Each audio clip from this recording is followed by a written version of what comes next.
হাসিনা আজকে বক্তিমা জারিছে জাতির উদ্দেশ্যে, এটা কালো শাড়ি পিন্দা।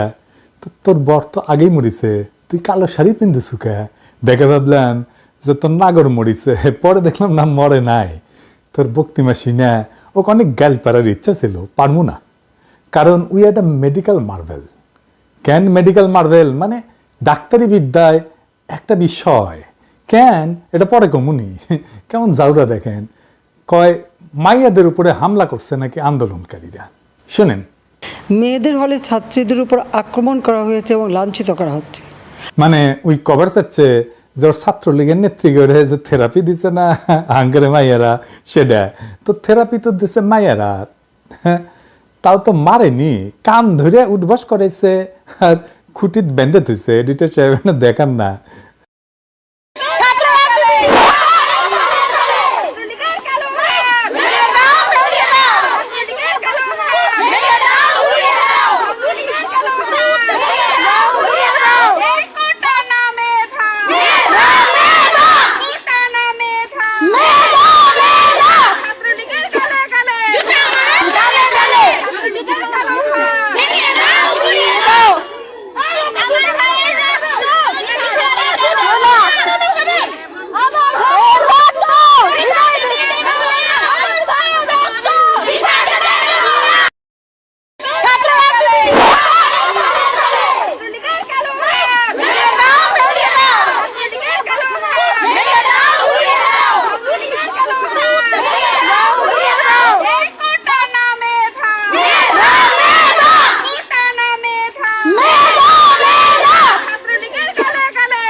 আর করেছে কি ওই ইন্ডিয়ান তেল নাকি মাখে মাথা তোরা, তো চুল ধরে টেনা দেখিছে যে ক্যাঙ্কা শক্ত হয়েছে।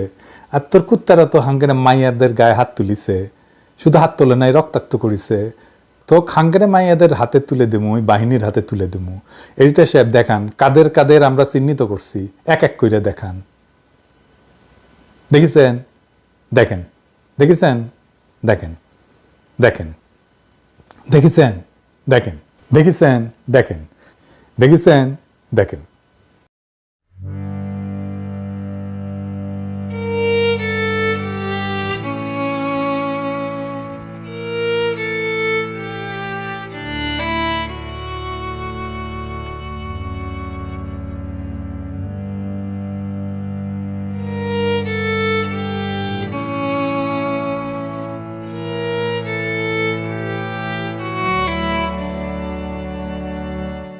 চট্টগ্রামে নাকি ছাদ থেকে ফেলে দিছিল আন্দোলনকারীরা।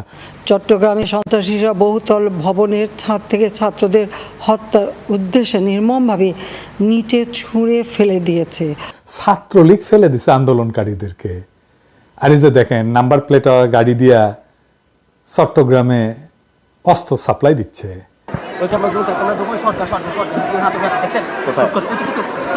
গাড়িটা দেখেন,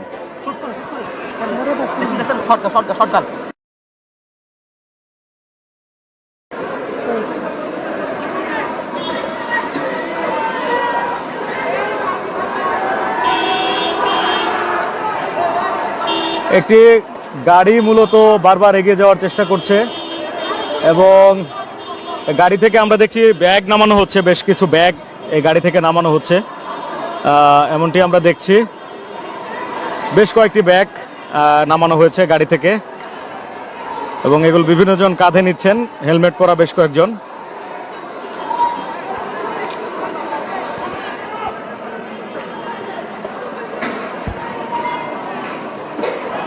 উই আসলে মানুষ না, ওইটা ডাইনি, একটা রাক্ষসী। কয় অ্যাম্বুলেন্সে নাকি হামলা চালিয়েছে। সাধারণ পথচারী, দোকানিদের আক্রমণ, এমনকি রোগীবাহী অ্যাম্বুলেন্স চলাচলে বাধা প্রদান করা হয়। তো দেখেন তো জাহাঙ্গীরনগর বিশ্ববিদ্যালয়ের শিক্ষক কি কয়, অ্যাম্বুলেন্সে কারা হামলা চালিয়েছে, কারা নির্দয়ভাবে ছাত্রদের উপরে হামলা করছে। পুরো পুলিশরা শিক্ষার্থীদের সাথে ব্যবহার করছে, সেটা মানুষের পর্যায়ে ৭১ সালে এই ব্যবহার হয়েছে কিনা আমরা জানি না। আমরা অসুস্থ শিক্ষার্থীদেরকে রেস্কিউ করতে পারছি না, রেস্কিউ করতে অ্যাম্বুলেন্স নিয়ে আমরা মুভ করতে পারছি না, পুলিশ অ্যাম্বুলেন্সে হামলা করছে। এটা হতে পারে না। আমি সারা দেশের মানুষকে আহ্বান জানাবো, আপনারা দেখুন জাহাঙ্গীরনগর বিশ্ববিদ্যালয়ে কি হচ্ছে আমাদের ছেলেমেয়েদের উপরে, কি নারকীয় ভাবে আমাদের ছেলেমেয়েদের উপর হামলা হচ্ছে। আমাদের কিছু বলার নাই, আমরা সহ্য করতে পারছি না, নিতে পারছি না। আমরা কিছু লোক এখন দাঁড়িয়ে আছে, আমরা নিতে পারছি না। আমরা শিক্ষক, আমরা দলদাস না। বিশ্ববিদ্যালয়ের ক্যাম্পাসে এইভাবে নির্মম ভাবে হামলা হবে শিক্ষার্থী, হাজার হাজার শিক্ষার্থীদের উপরে, এটা মেনে নেওয়া যায় না। এটা সভ্য দেশে হয়তো সভ্য সমাজ হতে পারে না।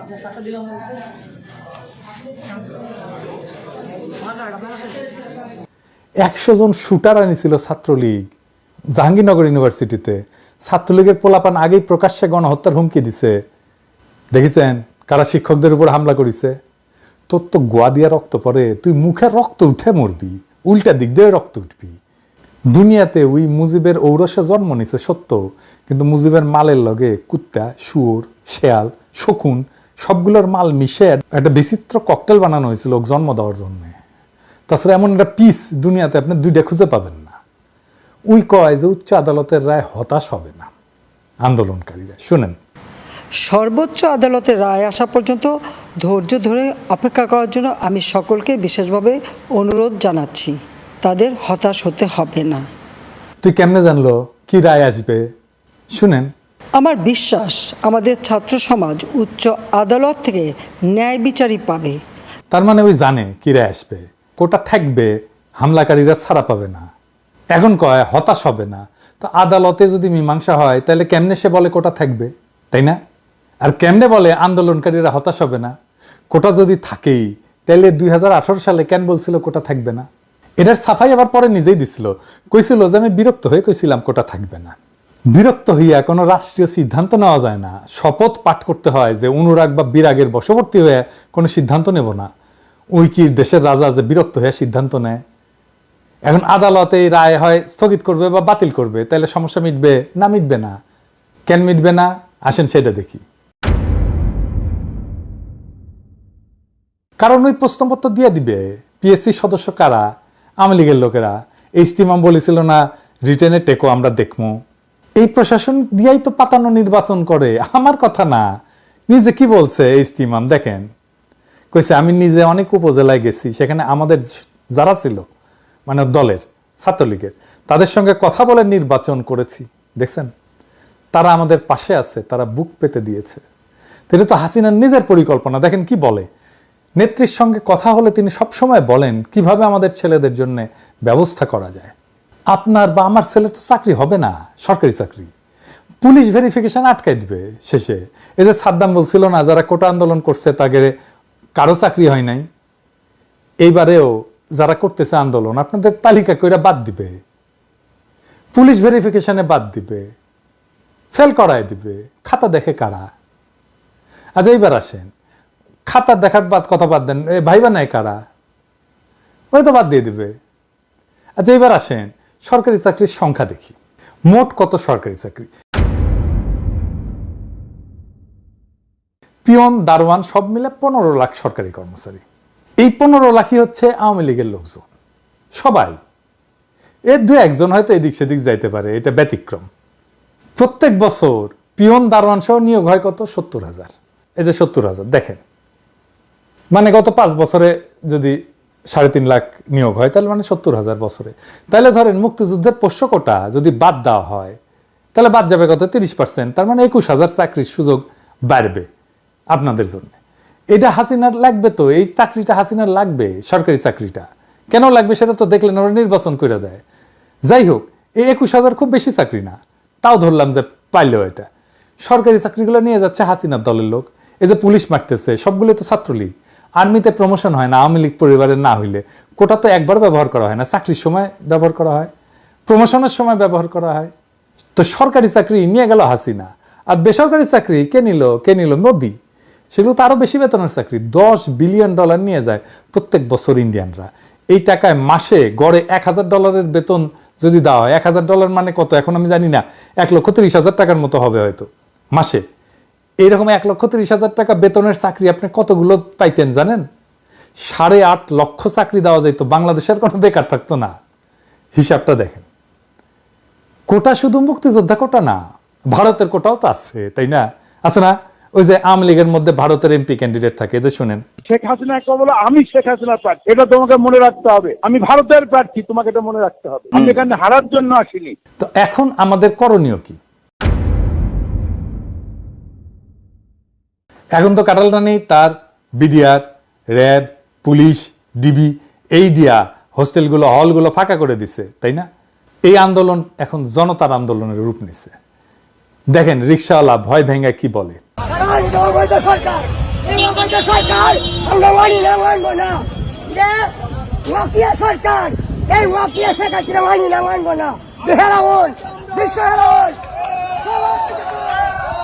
আমাদের মনে হয় এটা অযুক্তি না, কারণ মুক্তিযোদ্ধারা সন্তানরা চাকরি পাইছে, তার এখন নাতিরাও পাইতেছে, এটা তো সম্ভব না। কারণ আমার সন্তান কি করে খাবে, আগামীতে আমার সন্তান কি করবে? আমার সন্তানের তো প্রাপ্য আছে, মেধাবী যখন হবে তখন আমার সন্তানের তো একটা সরকারি চাকরিজীবী আশা থাকে। বা আমি যে রিক্সা চালায়া আমার সন্তানক এত কষ্ট করে মানুষ করে মেধাবী ছাত্র বানায়া যদি তার চাকরি না হয়, সেও যদি রিক্সা চালায়, তাহলে এই শিক্ষার কোনো প্রয়োজন নেই আমাদের দেশে।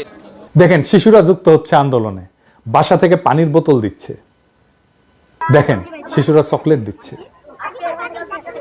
নারীরা, ছাত্ররা কিভাবে কমিটমেন্ট নিয়ে মাসে নামতেছে, কিভাবে আর্গু করতেছে। দেখেন নারীরা কিভাবে আর্গু করে। সবাই কোটার পুলিশ, সবাই কোটার পুলিশ। আমি কি আপনার বিশ্ববিদ্যালয়ে জানতে পারি? এক্সকিউজ মি, আমি আপনার বিশ্ববিদ্যালয়ে আপনি কি বাবা ঢাকা বিশ্ববিদ্যালয়ে পড়তেন? আপনি ঢাকা বিশ্ববিদ্যালয়ে পড়তেন? ভাই আমার দিকে তাকান ভাই, কত অভিযোগ আপনার? লজ্জা লাগে না ভাই? ছেলে মেয়েগুলোর দিকে তাকান তো, কোনো লজ্জা লাগে না? কালকে খাইছি ভাই, আজকে যাতে মাইন না খাই, বুকে পিঠে ধাক্কা না খাই, বুঝেন এগুলা? এই আপনারা কি পড়াশোনা করেন? মানে দূর থেকে লাগিতে পারি না, আমার পুরো মুখে দিতে আমার পিঠের মধ্যে বাড়ি বাড়ি। আজকে আমি চাচ্ছি ধারে কাছে সেরকম করে হাতাতে করি, এই জন্য নিয়ে বোতলে কি গুলো আসলে? মরিচের গুঁড়া। বাবাকে বলে আসছি আজকে যদি মরে যায় আমার রাষ্ট্র যেন রাস্তা থেকে কেউ না তোলে। আমরা ঢাবি স্টুডেন্ট ভাবে মার খেয়েছি, আমাদের ভাইদের যেভাবে মেরেছে, আমি নিজেও ইনজুরিতে আছি, আমি তারপর আজকে আন্দোলনে আসছি। আমরা কিন্তু মানে দমে যাই না, এটা জাস্ট বোঝানোর জন্য যে ইনজুরি থেকে যে উঠে আসছি। যে দেখেন এলাকাবাসীর সাথে কিভাবে যুক্তি দিচ্ছে, বলতেছে আপনার সন্তানের ভবিষ্যৎ আমার হাতে। আপনার মেয়ে 10 বছর পর জব পাবে না, আপনি তখন কি বলবেন? বলেন, জবাব দেন। তাহলে আপনারা আমাকে দেখাচ্ছেন আপনার বাসা এখানে, কিন্তু আপনার বাসা এখানে, কিন্তু আপনার ছেলের ভবিষ্যৎ আমার কাছে। আমি হারলে আপনার ছেলের ভবিষ্যৎ হেরে যাবে। আপনি কেন আমাকে দেখাচ্ছেন আপনার বাসা এখানে? আপনি আমাকে সাহায্য করবেন। হ্যাঁ, আপাতত দৃষ্টিতে আপনার কষ্ট হচ্ছে, কিন্তু সামগ্রিক বিষয় পরিচালনা করলে আপনি যদি 10 বছর 100 বছরের কথা চিন্তা করেন, তাহলে আপনার পুরো পরিবারের দায়িত্ব আমার কাছে এখন।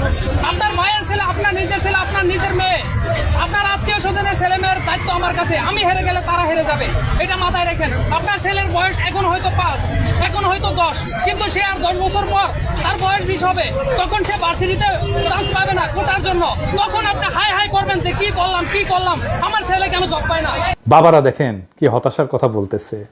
রাজাকার কথাটা শোনার পরে বলতেছে 7.5 কোটি মানুষ আমরা মুক্তিযুদ্ধ করে স্বাধীন করছি, রাজাকার কয় % ছিল? আমি বিবেরিয়া থেকে আসছি, আমি বিবেরিয়া যাবো, আমি বিবেরিয়া যাবো, এখন তো গাড়ি বন্ধ। আমি তো এখন রাজাকারের সন্তান, আমি তো রাজাকার। আমি ঢাকা বিশ্ববিদ্যালয়ে লেখাপড়া করছি, আমার মেয়ে বিশ্ববিদ্যালয়ে লেখাপড়া করে, আমার ছেলে বিশ্ববিদ্যালয়ে লেখাপড়া, আমার ছেলে বিশ্ববিদ্যালয়ে লেখাপড়া করে। 7.5 কোটি বাঙালি এই দেশের দেশ স্বাধীন করছে, 7.5 কোটি বাঙালি, 1% রাজাকার ছিল না। এখন আমরা কি করে সবাই রাজাকার হয়ে গেলাম এই দেশে? কি এটা কি আমরা কি মগের মূল্যকে বসবাস করি নাকি মানুষের দেশে বসবাস করি? আবার দেখেন বাবারা রাস্তায় নামছে, সব বাবাদের ডাকতেছে। দেখেন আমার সন্তান এখানে আছে, আমিও আছি, আপনার বাবাদেরকে ডাকবেন, সন্তান আজকে থেকে এইভাবে রাস্তায় নেমে আসবেন, মুরব্বীরা রাস্তায় নেমে আসবেন, সন্ত্রাসী সংগঠন ছাত্রলীগ আর বাকশালীদের আপনাদের এলাকা থেকে উৎখাত করবেন, জয় বাংলা করে দেবেন। ঠিক যেভাবে শিক্ষা প্রতিষ্ঠান থেকে উৎখাত করা হয়েছে, ছাত্ররা যদি বিশ্ববিদ্যালয় থেকে নিজের শহরে বা গ্রামে ফিরে যান, সেইখানে প্রতিরোধ গড়ে তুলবেন। আমরা আমাদের লড়াই জারি রাখবো, রাস্তায়, অলিতে গলিতে, পাড়ায় মহল্লায়, গ্রামে শহরে, বন্দরে গঞ্জে, পাহাড়ে, মাঠে খামারে। আমরা কখনো পরাজিত হব না। প্রত্যেক ঘর হয়ে উঠবে আমাদের দুর্গ, আর আমাদের পদযাত্রায় একের পর এক এলাকা আমরা শত্রুমুক্ত করব। বাংলাদেশের পবিত্র মাটি থেকে অভিশপ্ত আওয়ামী লীগের শেষ চিহ্ন মুছে ফেলবো। খেয়াল রাখবেন মুক্তাঞ্চলে যেন হাসিনার দল শুধু না, তার বাপের যেন কোনো চিহ্ন না থাকে। হাসিনার প্রভু মোদি যেন জানে কি বিপুল ঘৃণা হাসিনার প্রতি মানুষের। হাসিনারে যে সমস্ত পশ্চিমা শক্তি, আন্তর্জাতিক শক্তি তার সাথে কথা বলতে আসবে, ইভেন সমর্থন করা তো দূরের কথা, তাদেরকে আমরা প্রশ্ন করব, হিটলারের সাথে কি আপনি ডিল করতেন? মুসোলিনির সাথে ডিল করতেন? কোন নৈতিকতা একজন ফ্যাসিস্টের সাথে আপনারা ডিল করেন? হাসিনা কি করতেছে, হাসিনা দলের লোকেরা কি করতেছে আপনারা দেখেন না? জানেন না? দেখতেছেন না বসে? এখন লজ্জা লাগে না আপনাদের? আপনাদের সাথে আগামীর বাংলাদেশ ডিল করবে? গতকালের ভিডিওতে আমি আহ্বান জানাইছিলাম মাদ্রাসার ছাত্রদের, হাটহাজারী মাদ্রাসার ছাত্ররা আন্দোলনে নামছে, দেখেন।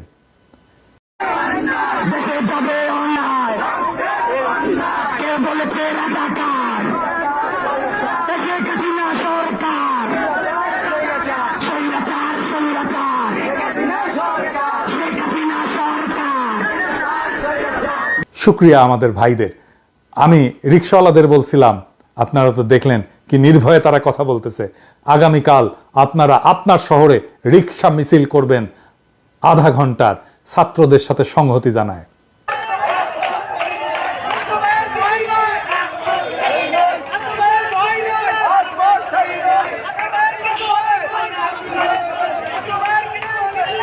গার্মেন্টস শ্রমিকদের আবারও আহ্বান জানাইব, আপনারা আপনাদের দাবি নিয়ে মাঠে নামেন। আর একটা দলকে বলবো, বলা হয় নাই, আপনাদের অনেকেই আপনাদের সমস্ত সারা জীবনের সঞ্চয় নিয়ে শেয়ার মার্কেটে বিনিয়োগ করছিলেন, আর দরবেশ বাবা খাইয়া দিছে পুরাটা। নিজের সর্বস্ব হারানোর ওই বেদনা যদি মনে থাকে, আপনারাও নামেন মাঠে আজকে। হাসিনা বিজিবি নামাইছে, বাংলাদেশের অভিশপ্ত বাহিনী যারা বাংলাদেশের দেশপ্রেমিক সেনা অফিসারদেরকে মারছিল আর বাংলাদেশে ভারতের দাসত্ব শুরু করছিল, তাদেরকে নামাইছে। পুরা পিলখানা তুলে ইন্ডিয়াতে পুশব্যাক করে দেব মোদির চালা। আপনারা বিজেপিকে দেখলেই বলবেন খুনি, জল্লাদ, অভিশপ্ত। দেখেন বিজেপি কিভাবে পিছু হটছে।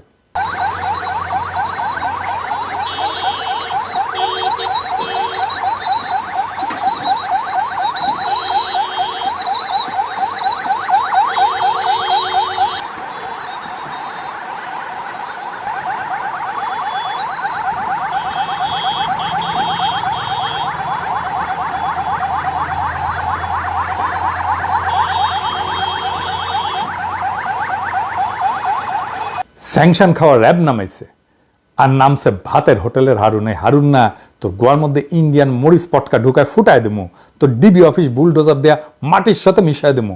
কইছি ব্যারাকে থাকবো, ব্যারাকে থাকবো, ব্যারাকের বাইরে এক পাও ফেলবো না। দেখেন ক্যাঙ্কা করে প্রতিরোধের মুখে পালায়।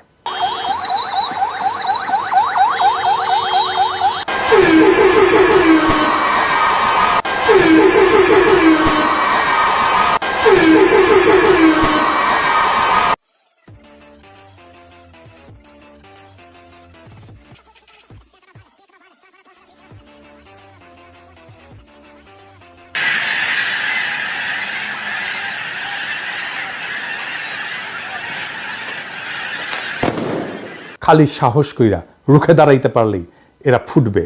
মনে সাহস রাখবেন আর চোখে রাখবেন প্রতিশোধের আগুন। মনে রাখবেন শৃঙ্খল ছাড়া আমাদের হারানোর কিছু নাই, কিন্তু আমরা অর্জন করতে পারবো বীরের জীবন। ওরা একবার আমাদের হটাবে, আমরা আবার সংগঠিত হয়ে তরঙ্গের পর তরঙ্গের মতো বারে বারে ঝাঁপায় পড়বো, যতদিন খোদা তাআলা আমাদেরকে বিজয়ী হওয়ার তৌফিক না দেন।